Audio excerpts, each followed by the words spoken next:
Hello students, आज हम Coulomb's law पर बेस्ड थोड़े से क्वेश्चंस डिस्कस करते हैं। पहला क्वेश्चन है, यहाँ लिखा हुआ है पहला question is two charge particles are placed at a distance 1 centimetre apart. What is the minimum possible magnitude of the electric force acting on each charge. ठीक है, हम ये क्वेश्चन डिस्कस करते हैं और इस क्वेश्चन की मदद से हम बहुत सारी चीज़ें समझाने की कोशिश करते हैं। मैंने जो पिछली वीडियो में जो कंसेप्ट्स भी बताए थे, उन कंसेप्ट्स को भी हम इन्हीं की मदद से एक्सप्लेन कर पाएंगे, प्रॉपरली एक्सप्लेन कर पाएंगे।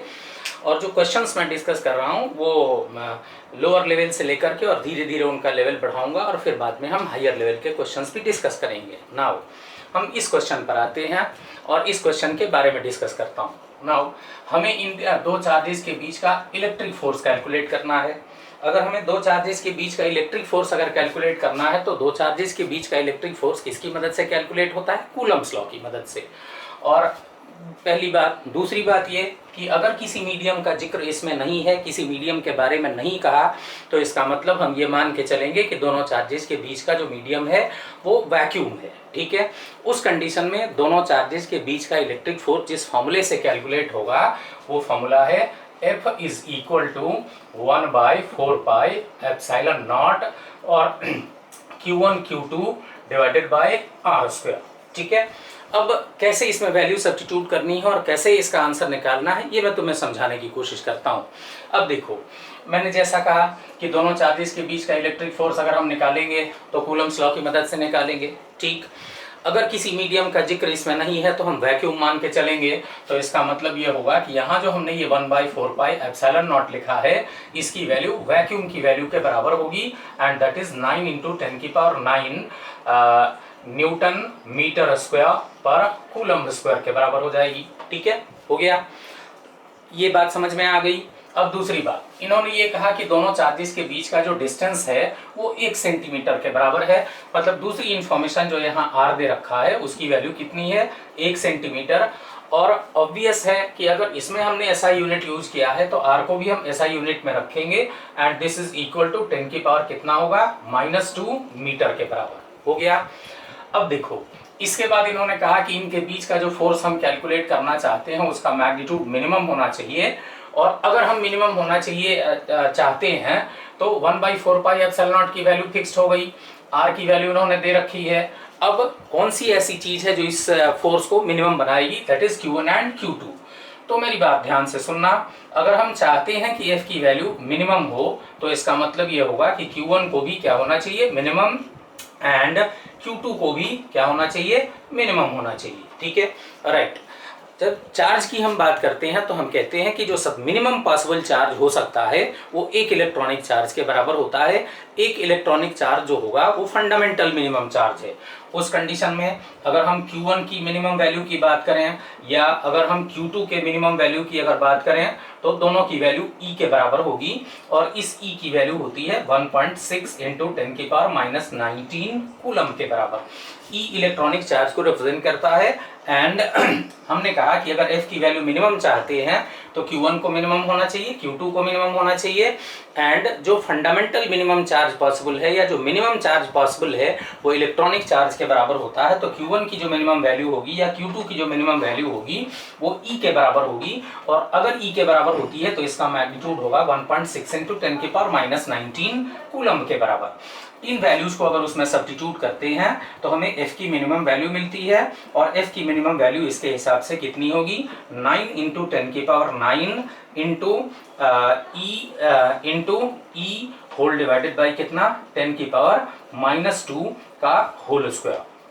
ठीक है, दैट इज ये किसके बराबर होगा? 9 × 10⁻9 इंटू, देखो ये दोनों E के बराबर हैं, इसका मतलब E की वैल्यू होती है 1.6 × 10⁻⁻19 कूलम के बराबर या 1.6 × 10⁻⁻19 डिवाइडेड बाय 10⁻⁻4 एंड इसको जब कैलकुलेट करेंगे तो हमें मिलेगा 9 × 2.56 × 10⁻, देखो यहाँ जब स्क्वायर हमने लिखा है इसका, अगर स्क्वायर इसका लिखा है तो इसका मतलब कि ये कितना होगा 10⁻38 और 10⁻38 में से ये दो ये ऊपर जाएगा तो 4 होगा, 9 और 4 13, 13 जब 38 में से निकलेगा तो ये मिलेगा 10⁻25 और इसको जब हम मल्टीप्लाई करते हैं तो इसकी वैल्यू आती है 23.04 इंटू 10 की पावर कितना -25 and this is equal to कितना होगा 2.304 इंटू 10 की पावर -24 न्यूटन के बराबर होगी। मैं एक बार रिकैप कर देता हूँ। हमने कहा कि दो चार्ज पार्टिकल्स हैं जिनको 1 सेंटीमीटर पर रखा है, हम इनके बीच का minimum possible electric force calculate करना चाहते हैं। दो चार्जेस के बीच का फोर्स हम कूलम्स लॉ की मदद से कैलकुलेट करते हैं। अगर किसी मीडियम का जिक्र इसमें नहीं है तो हमारा मीडियम कौन सा होगा, वैक्यूम होगा। क्योंकि इन्होंने किसी मीडियम की बात नहीं कर रखी, कोई मीडियम नहीं बता रखा, इसका मतलब कि हमारे हिसाब से मीडियम वैक्यूम होगा। और अगर वैक्यूम होगा तो 1/4πε0 की वैल्यू 9 × 10⁹ न्यूटन मीटर स्क्वायर पर कूलम स्क्वायर होगी। आर की वैल्यू उन्होंने 1 सेंटीमीटर दे रखी है। अब हम अगर एफ की वैल्यू मिनिमम चाहते हैं तो Q1 को भी मिनिमम होना चाहिए, ये दोनों वैल्यूज पता है हमें। अगर हम एफ की वैल्यू मिनिमम चाहते हैं तो Q1 को मिनिमम, Q2 को मिनिमम होना चाहिए। Q1 की जो मिनिमम वैल्यू होगी या Q2 की जो मिनिमम वैल्यू होगी वो E के बराबर होगी, क्योंकि E मतलब इलेक्ट्रॉनिक चार्ज मतलब 1.6 × 10⁻19 coulomb is the minimum possible charge, that is the fundamental minimum charge.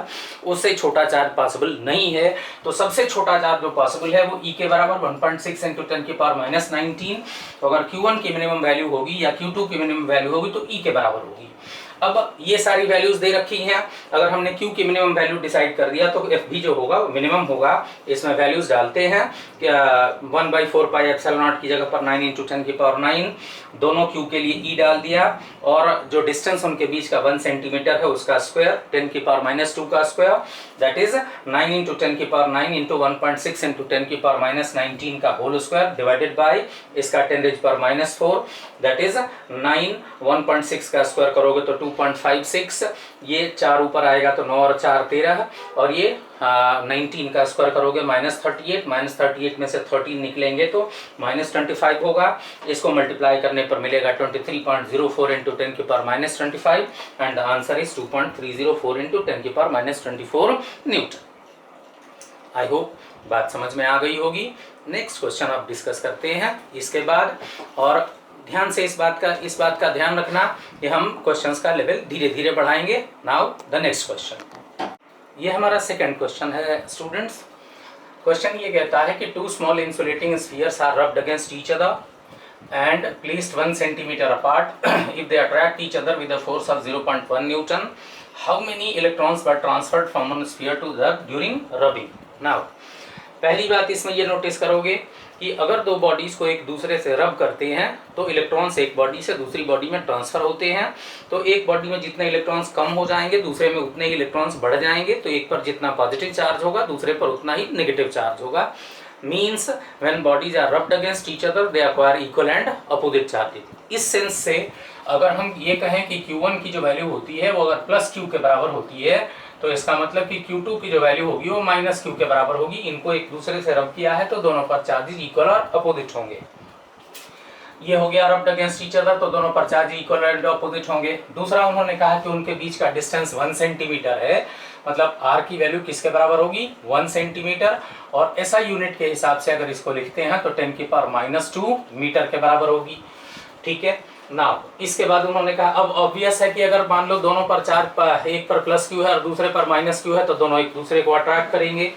सो उन्होंने कहा कि if they attract each other with a force of 0.1 Newton तो इसका मतलब ये होगा कि उनके बीच में जो फोर्स काम करता है, जो अट्रैक्टिव फोर्स काम करता है, उसका मैग्नीट्यूड कितना हो गया 0.1 न्यूटन। ये इंफॉर्मेशन इन्होंने दे रखी है और इन्होंने ये पूछा है कि कितने इलेक्ट्रॉन्स ट्रांसफर हुए हैं एक बॉडी से दूसरी बॉडी में। नाउ अगर इन्होंने कोई और बात नहीं कह रखी, किसी मीडियम के बारे में नहीं कह रखा, तो हम ये अज्यूम करेंगे कि दोनों के बीच का मीडियम वैक्यूम है। तो इस फोर्स के लिए हमारे पास जो एक्सप्रेशन होगा वो एक्सप्रेशन कौन सा होगा, F इज इक्वल टू 1/4πε0 और कितना होगा Q1 Q2 whole divided by R square. ठीक है, ये हमारा एक्सप्रेशन होगा कूलम्स लॉ, जिसकी मदद से ये फोर्स कैलकुलेट होता है या जो फोर्स का मैग्नीट्यूड बताएगा। अब इसमें हम वैल्यूज डालते हैं। फोर्स की वैल्यू होगी 0.1 न्यूटन, 1/4 पाई एप्सिलॉन नॉट की वैल्यू हो गई 9 × 10⁹। दोनों चार्जेस का मैग्नीट्यूड अगर बराबर है तो ये कितना होगा, ये क्यू स्क्वायर के बराबर। और नीचे आएगा अगर इनके बीच के डिस्टेंस का स्क्वायर अगर करते हैं तो 10⁻⁻2 का कितना होगा, होल स्क्वायर होगा।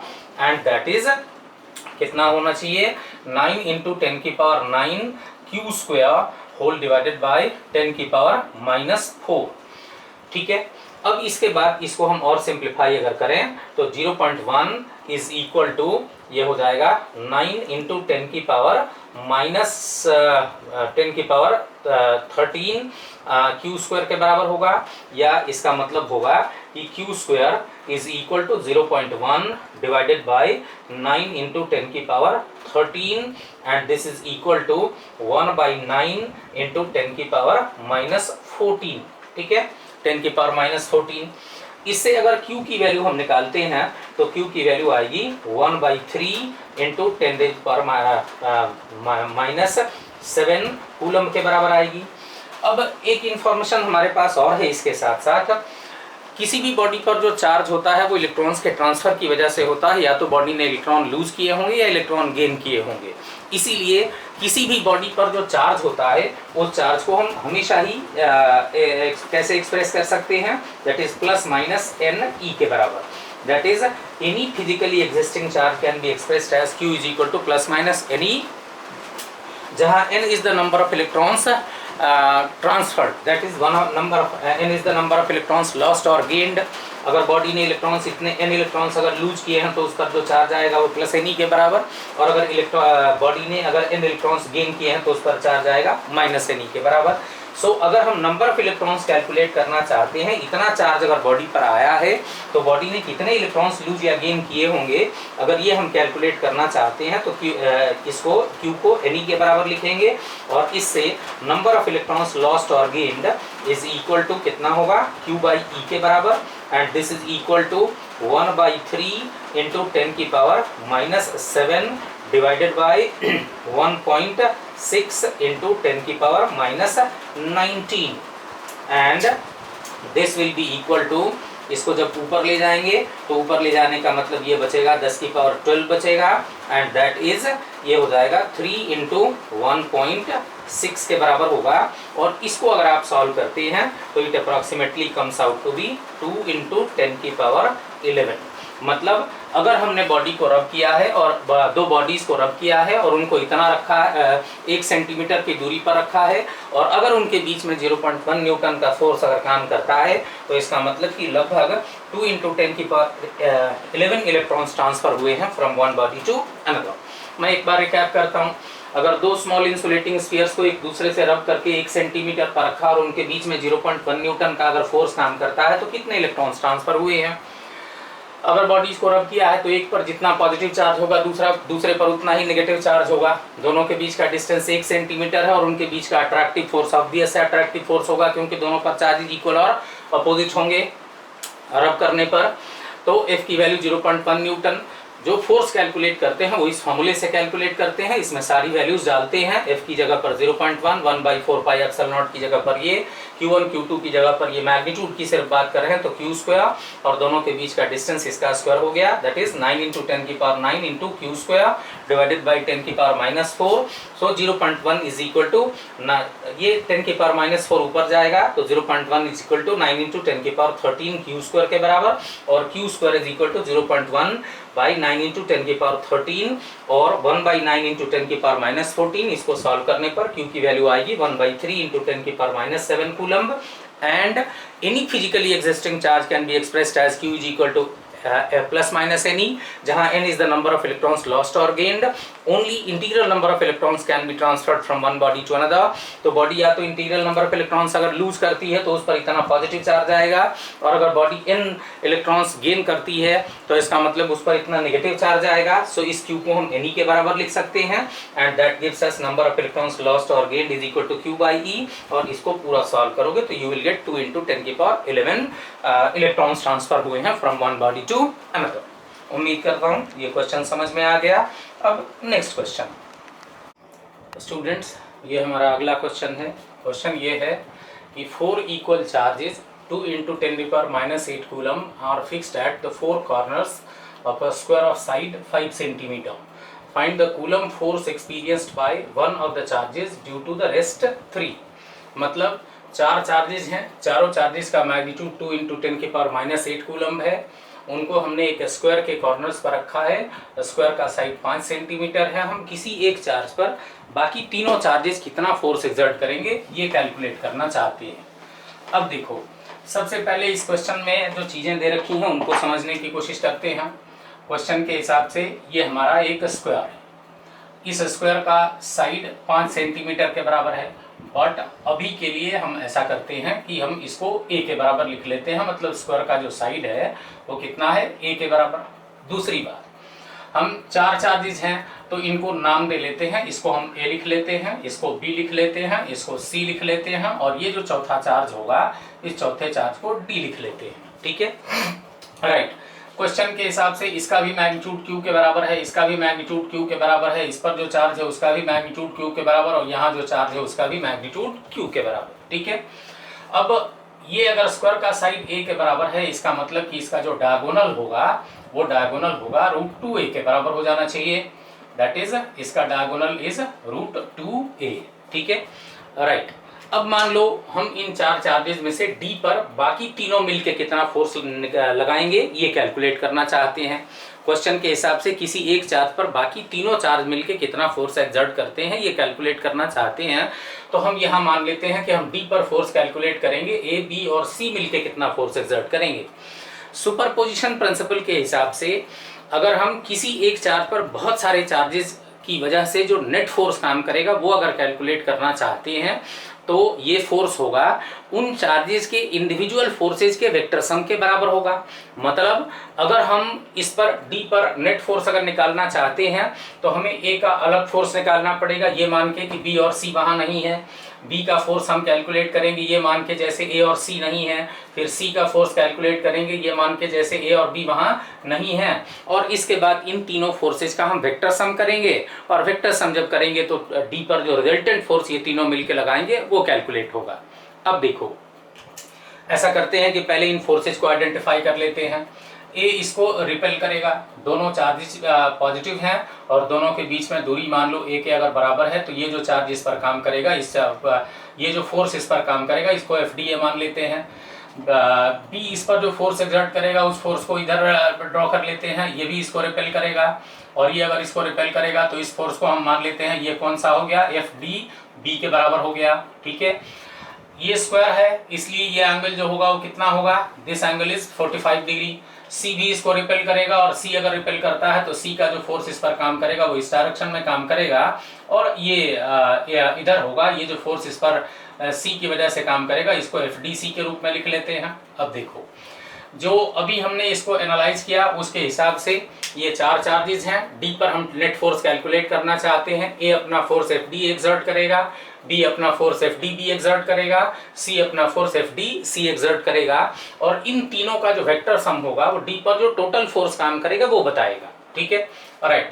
हम ये फोर्सेस कैलकुलेट करना शुरू करते हैं, उनका मैग्नीट्यूड पता करना शुरू करते हैं।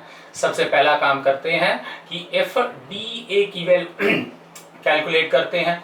FDA की वैल्यू कितनी होगी, 1/4 पाई एप्सिलॉन नॉट हो गया। दोनों चार्जेस का मैग्नीट्यूड बराबर है तो Q²/A² के बराबर होगा, A² के बराबर होगा। और अगर हम FDA का अभी सिर्फ मैग्नीट्यूड देख रहे हैं तो FDA = 1/4 pi epsilon not Q²/A²।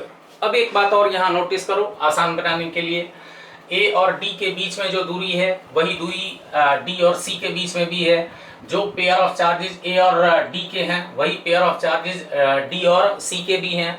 इसका मतलब कि जितना फोर्स A एक्सर्ट करेगा D पर, मैग्नीट्यूड में उतना ही फोर्स C भी एक्सर्ट करेगा D पर। मतलब FDA और FDC का मैग्नीट्यूड बराबर होगा, लेकिन FDA और FDC एक दूसरे के परपेंडिकुलर होंगे। That is FDA and FDC are एक दूसरे के परपेंडिकुलर होंगे। तो दोनों में चार्जेस का पेयर सेम है, डिस्टेंस सेम है, तो इसका मतलब दोनों का मैग्नीट्यूड बराबर होगा। लेकिन एक फोर्स अगर इधर काम करता है और दूसरा इधर काम करता है तो ये दोनों एक दूसरे के परपेंडिकुलर होंगे। तीसरा, अगर हम एफ डी सी की वैल्यू अगर कैलकुलेट करना चाहते हैं, उसका मैग्नीट्यूड कैलकुलेट करते हैं, तो ये होगा 1/4 पाई एप्सिलॉन नॉट होगा Q square divided by distance √2a है, तो इसका मतलब कि इसका मैग्नीट्यूड 2a स्क्वायर के बराबर होगा।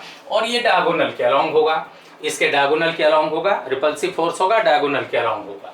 ठीक है, अब देखो अगर हम D पर नेट फोर्स अगर कैलकुलेट करना चाहते हैं, तो D पर जो नेट फोर्स काम करेगा वो A का इंडिविजुअल फोर्स होगा प्लस B का इंडिविजुअल फोर्स होगा प्लस क्या होगा C का इंडिविजुअल फोर्स होगा, मतलब इन तीनों के सम के बराबर होगा। इन तीनों का वेक्टर सम करेंगे तो इस पर रिजल्टेंट फोर्स निकलेगा।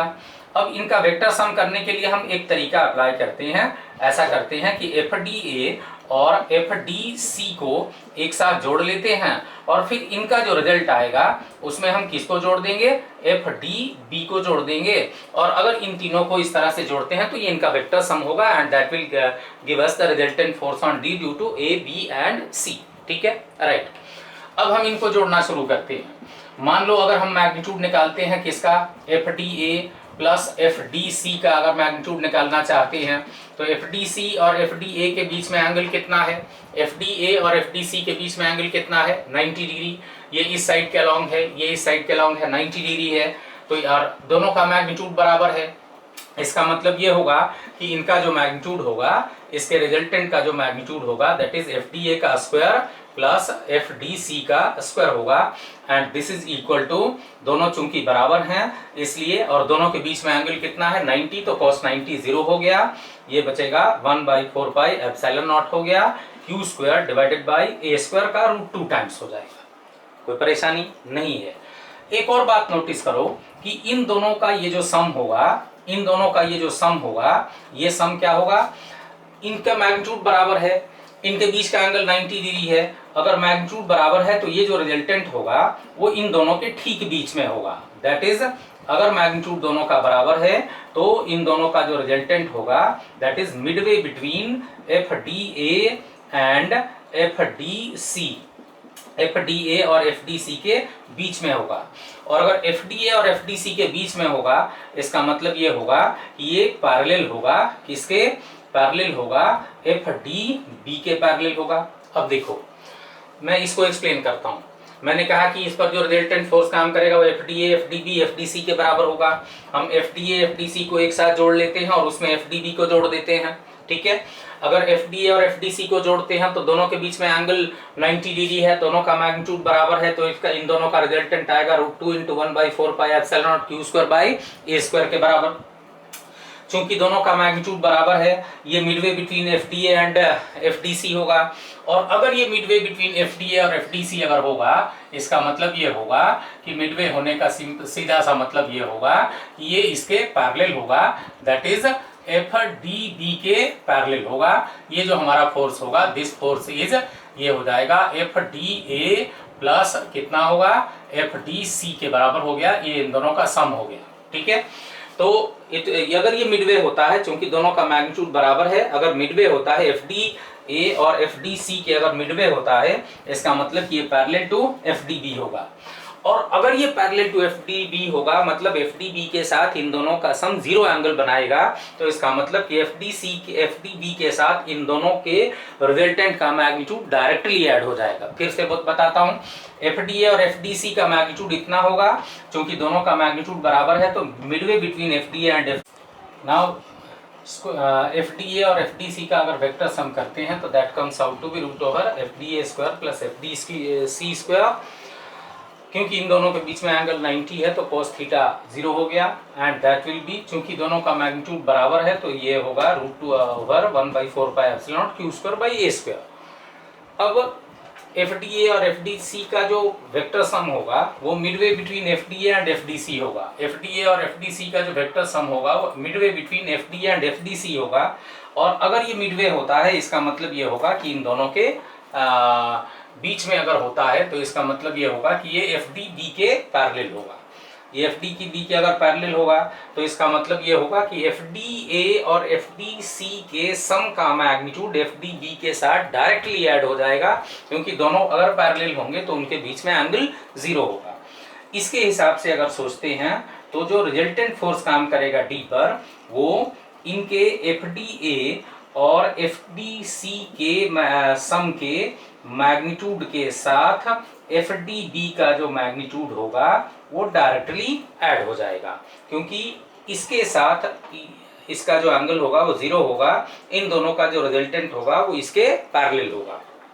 अब मान लो इन सब की अगर वैल्यूज इसमें डालते हैं तो इन सब की वैल्यूज डालने पर मिलेगा 1/4 पाई एप्सिलॉन नॉट, सब में कॉमन है, 1/4 पाई एप्सिलॉन नॉट कॉमन है, इसके बाद क्यू स्क्वायर कॉमन है, ए स्क्वायर कॉमन है, और ये बचेगा कितना, √2 प्लस 1/2 के बराबर होगा। ठीक है, ये एफडीपी का टोटल मैग्नीट्यूड हो जाएगा। अब इन सब में वैल्यूज अगर डालते हैं तो इसके हिसाब से जो एफडी की वैल्यू आएगी वो कितनी आएगी, 1/4 पाई एप्सिलॉन नॉट की जगह पर 9 × 10 की पावर 9, क्यू स्क्वायर की जगह पर आएगा 4 × 10 की पावर -16, ठीक है, डिवाइडेड बाय ए स्क्वायर की जगह पर आएगा कितना, 25 × 10 की पावर -4, और इसके बाद ये बचेगा √2 प्लस 1/2, √2 प्लस 1/2। बाकी का काम तो इसके बाद इसको कैलकुलेट करना हो गया, और कैलकुलेट अगर इसको करेंगे तो इसकी जो वैल्यू आएगी दैट इज 27.5 न्यूटन के बराबर आएगी। ठीक है, तो ये मैग्नीट्यूड जो रिजल्टेंट फोर्स इस पर काम करेगा उसका मैग्नीट्यूड है। और हम पहले ही ये कह चुके हैं कि एफडीए और एफडीसी का जो रिजल्टेंट होगा वो इनके ठीक बीच में आएगा, तो एफडीबी के पैरेलल होगा, और चूंकि एफडीबी इस डायगोनल के अलोंग है, मतलब एफडीबी भी इसी डायगोनल के अलोंग होगा, और एफडीए और एफडीसी का रिजल्टेंट भी इसी डायगोनल के अलोंग होगा, और दोनों डायरेक्टली अगर ऐड होंगे तो जो रिजल्टेंट आएगा वो भी इसी लाइन के अलोंग होगा, और अगर इस लाइन के अलोंग होगा इसका मतलब कि ये इसके साथ जो एंगल बनाएगा दैट एंगल इज 45 डिग्री हो। ठीक है, राइट। मैं एक बार फिर से इसको रिकैप करने की कोशिश करता हूं। हमने एफडीए कैलकुलेट किया, एफडीबी कैलकुलेट किया, एफडीसी कैलकुलेट किया। एफडी पर जो नेट फोर्स काम करेगा वो इन तीनों के वेक्टर सम के बराबर होगा, इन तीनों का वेक्टर सम होगा। तो इन तीनों को जोड़ने के लिए हम तरीका लगाते हैं कि एफडीए और एफडीसी को एक साथ जोड़ लेते हैं, और इसके बाद इनका जो रिजल्टेंट होगा उसमें एफडीबी को जोड़ेंगे। अगर एफडीए और एफडीसी को एक साथ अगर जोड़ते हैं तो दोनों के बीच में एंगल अगर 90 है तो ये उनका रिजल्टेंट होगा, and that is √2 1/4 pi epsilon not Q square by A square.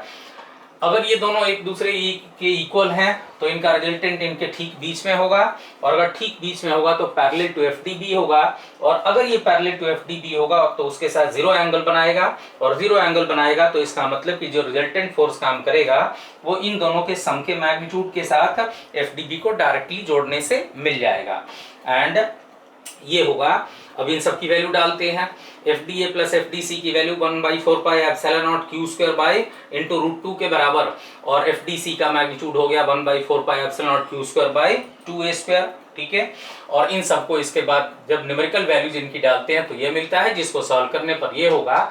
और चूंकि इन दोनों का रिजल्टेंट भी इसी लाइन के अलोंग है, एफडीबी भी इसी लाइन के अलोंग है, और ये डायरेक्टली ऐड हुए हैं, इसलिए जो एफडी होगा दैट इज एट कौन सा होगा, एट 45 डिग्री विथ किसके साथ, एफ डी बी के साथ 45 डिग्री का एंगल बनाएगा, मतलब एफ डी जो होगा that is along diagonal of square होगा, it is along diagonal of square.